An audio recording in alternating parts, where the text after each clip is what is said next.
কাঁদছিস কেন? কি হয়েছে বল? আমি পরীক্ষায় ডাব্বা মারছি। এটা কেমনে সম্ভব? মা, ও মা, তুমি বলো। আমি তো প্রত্যেকদিন 20 মিনিট পড়তে বসতাম, তাহলে আমি কেন ফেল করব? বলো আমাকে। আরে মা আমার, কান্না করিস না, কান্না করিস না। তুই তো পড়তে বসতি, আমি তো দেখেছি। আর আমি কি এর জন্য তোকে দোষারোপ করছি? আসলে তোর কোনো দোষ নেই, দোষ তো তোর প্রাইভেট টিউটরের। দাঁড়া, আজকেই ওনাকে বলবো যাতে আর না আসে। আমি তোর জন্য আরেকজন ভালো দেখে টিউটর রাখবো, বুঝেছিস? কান্না করিস না। আরে আরে, কি হয়েছে? আমার কলিজার টুকরাটা কান্না করছে কেন দেখি? আরে দেখো না, পরীক্ষায় একটু কম নাম্বার পেয়েছে, তাতেই কান্নাকাটি শুরু করে দিয়েছে। এভাবে কেউ কান্না করে? আরে পাগলি মেয়ে, নাম্বার কম পেলে কি হবে? আর তুই ফেল করলেই বা কি হবে? এটার জন্য কান্না করতে হয়? এটা তো শুধু একটা পরীক্ষা। তা কত পেয়েছিস শুনি? 100-র মধ্যে মাত্র -0.0000।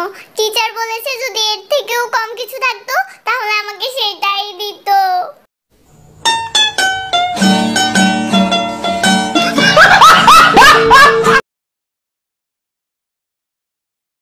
আল্লাহ, আল্লাহ এবারের মতো বাঁচাই নিও আল্লাহ। আল্লাহ, আমি তোমার দরবারে 2 রাকাত নফল নামাজ পড়বো, তাহাজ্জুদের নামাজ পড়বো। এবারের মতো বাঁচাই নাও আল্লাহ। আল্লাহ প্লিজ, আল্লাহ প্লিজ। এই লিসা, দরজা খোল কইলাম, না হলে কিন্তু আজকে আমি দরজা ভাঙালামু। মা, মা বিশ্বাস করো প্রশ্ন খুব কঠিন আসছিল, টপারও ফুল মার্কের আনসার করতে পারেনি।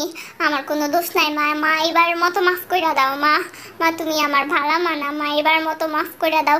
এখন আমি তোমারে কথা দিতেছি, আমি এবার থেকে প্রত্যেকদিন রাত্রে পড়তে বসবো, মোবাইলের দিকে তো তাকামো না। মা এবারের মতো আমারে মাফ কইরা দাও। কি হয়েছেটা কি? বাড়ির মধ্যে এত চেঁচামেচি কিসের? তোমার মাইয়া 100-র মধ্যে 60 পাইয়া পরীক্ষায় ডাব্বা মারছে। আমি এখন কারো সামনে মুখ দেখাতে পারবো না। 100-র মধ্যে মাত্র 60, এটা কোনো নাম্বার হলো? হ্যাঁ কি? ওরে তুমি এখনো আমার ঘরে রাখছো?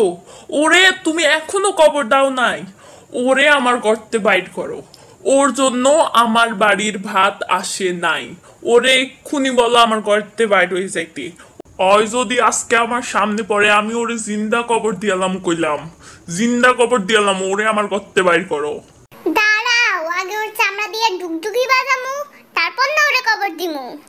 দাঁড়া, তোর আজকে হচ্ছে।